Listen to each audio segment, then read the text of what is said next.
Olá, aqui quem fala é Ivana Gomes e nós estamos dando continuidade à leitura do livro Os Segredos da Mente Milionária, de T. Harv Eker.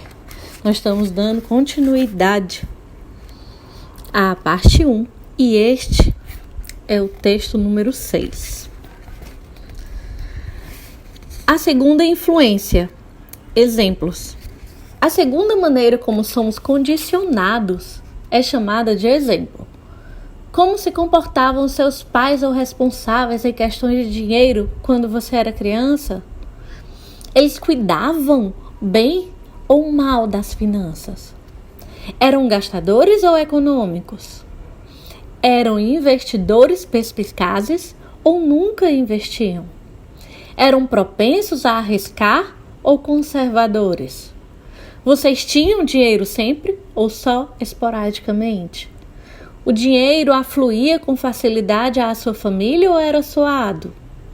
Era fonte de felicidade ou motivo de ásperas discussões? Por que essa informação é importante? Você já deve ter ouvido a frase: macaco vê, macaco faz. Ora, nós, seres humanos, não ficamos muito atrás.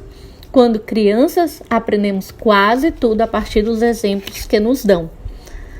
Embora a maioria de nós odeie admitir o que vou dizer, há uma boa dose de verdade no velho ditado: a fruta não cai longe da árvore.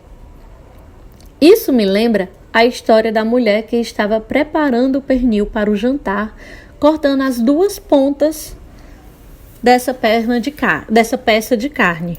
Sem entender, o marido lhe perguntou por que ela fazia isso. Ela respondeu: era assim que a minha mãe fazia. Justamente naquela noite a sua mãe foi jantar com eles. Os dois aproveitaram para lhe perguntar por que ela sempre cortava as duas extremidades do pernil. A mãe respondeu: porque era assim que a minha mãe fazia. Então eles decidiram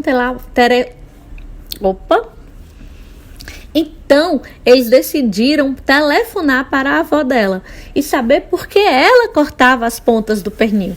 A resposta? Porque a minha panela era pequena. A questão é, em matéria de dinheiro, tendemos a ser idênticos aos nossos pais, a um deles em particular ou a uma combinação dos dois. O meu pai, por exemplo, era empresário do ramo de construção civil. Construía de 12 a 100 casas por projeto. Cada um desses empreendimentos demandava um pesado investimento de capital. O meu pai precisava empenhar tudo o que tínhamos para fazer empréstimos nos bancos até as casas serem vendidas e o dinheiro começar a entrar. Por isso, toda vez que ele dava início a um projeto, nós ficávamos mergulhados em dívidas e sem um tostão para gastar. Como você pode imaginar, por essa época, o humor do meu pai não era dos melhores, nem a generosidade era o seu forte. Para tudo que eu lhe pedia, mesmo que custasse só um centavo, a sua resposta padrão, depois de "você acha que eu sou feito de dinheiro?" era: "está maluco?" É claro que eu não conseguia mais do que aquele olhar de "nem pense em pedir outra vez." Garanto que você sabe exatamente o que é isso. Essa situação durava 1 ano ou 2, até as casas serem vendidas. Depois ficávamos cheios de grana.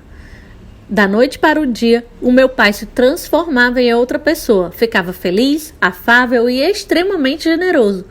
Até me perguntava se eu precisava de dinheiro. Eu tinha ganas de lhe devolver aquele olhar da época das vacas magras, mas, como não era bobo, dizia apenas: "Claro, pai, obrigado", e revirava os olhos. A vida era boa até o maldito dia em que ele chegava em casa anunciando: "Encontrei um ótimo terreno, vamos construir novamente." Lembro-me muito bem de que eu costumava dizer: "Fantástico, pai, boa sorte", com o coração apertado por saber do período de dureza que teríamos pela frente. Até onde consigo me lembrar, esse padrão já existia quando eu tinha 6 anos de idade e durou até os meus 21 anos, quando saí definitivamente de casa. Foi quando tudo mudou. Pelo menos era assim que eu pensava. Nessa época, terminei os estudos e me tornei, como você há de imaginar, construtor. Depois me meti em vários negócios relacionados com projetos de construção. Por algum estranho motivo, após ganhar pequenas fortunas, em pouco tempo eu estava de novo na pindaíba. Então, começava outro negócio, sentia-me novamente no topo do mundo e, um ano depois, me via mais uma vez no fundo do poço. Fiquei cerca de 10 anos nesse esquema de altos e baixos, até perceber que o problema talvez não fosse o ramo de negócio em que eu estava, os sócios que eu escolhia, os empregados que tinha, a situação econômica do país, ou minha decisão de dar um tempo no trabalho e relaxar quando as coisas iam bem. Finalmente reconheci que talvez estivesse inconscientemente revivendo os altos e baixos do meu pai. Graças a Deus, tive a oportunidade de aprender o que você está lendo neste livro e consegui me recondicionar a abandonar o modelo ioiô e construir uma vida de prosperidade crescente. Até hoje, sinto ânsia de mudar quando as coisas vão bem e sabotar a mim mesmo no processo. Mas agora tenho na mente outro arquivo que observa esse sentimento e diz: obrigado pela informação.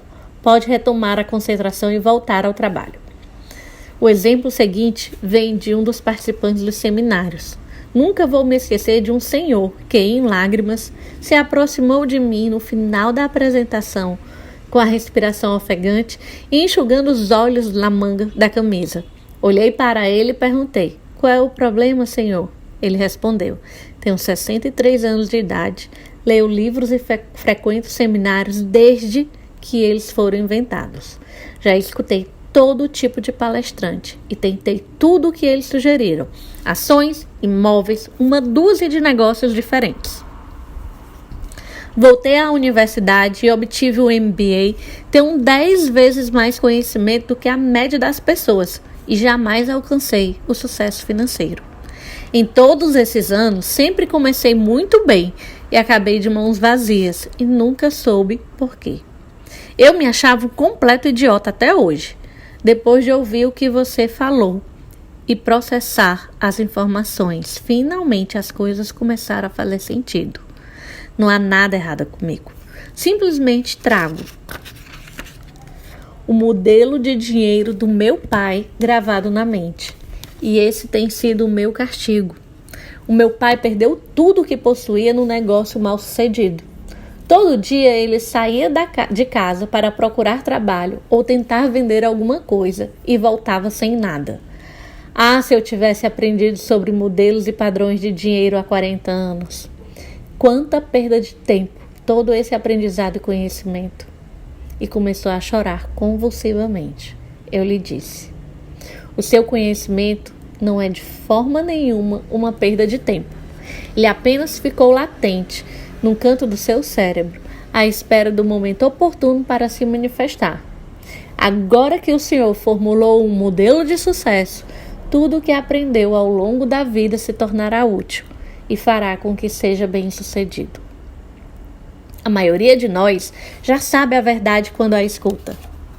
Ele começou a ficar ofegante de novo. Depois foi se mostrando mais aliviado e passou a respirar profundamente. Em seguida, um grande sorriso iluminou o seu rosto. Deu-me um forte abraço e disse: obrigado, obrigado, obrigado.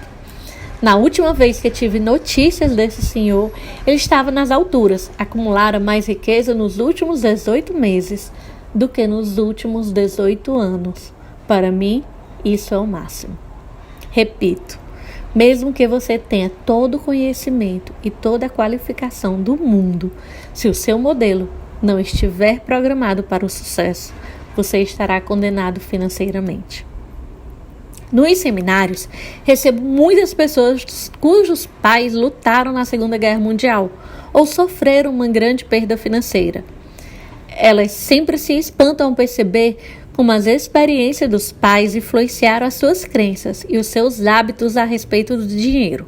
Algumas delas gastam feito loucas porque, como dizem, é muito fácil perder tudo. Por isso, o melhor é desfrutar o dinheiro enquanto é possível. Outras fazem o caminho inverso, guardam o que têm no cofre para os dias difíceis. Uma palavra de sabedoria: poupar para os dias difíceis parece uma boa ideia, mas pode também criar grandes problemas. Um dos princípios que ensino nos cursos é o poder da intenção. Se você está juntando dinheiro para os dias difíceis, o que acabará conseguindo? Dias difíceis. Pare de fazer isso. Em vez de economizar para tempos ruins, concentre-se em guardar para os dias felizes ou para o dia em que você alcançar a sua liberdade financeira. Nesse caso, pela lei da intenção, é exatamente isso que obterá. Gente, aqui eu termino este áudio e aqui fica muito claro, exatamente nesse final que eu quero me fixar, né? O poder da intenção. Então, qual é a intenção? Ter cuidado exatamente com isso. E é quando ele falou aqui, guardar dinheiro para os dias difíceis vai conseguir dias difíceis. Então, qual é a intenção boa que você possa guardar dinheiro? Por exemplo, ele deu exatamente de alcançar a liberdade financeira, né, para os dias felizes. Então, vamos ter cuidado com isso, no poder da intenção. Gente, aqui nós terminamos e até o próximo áudio.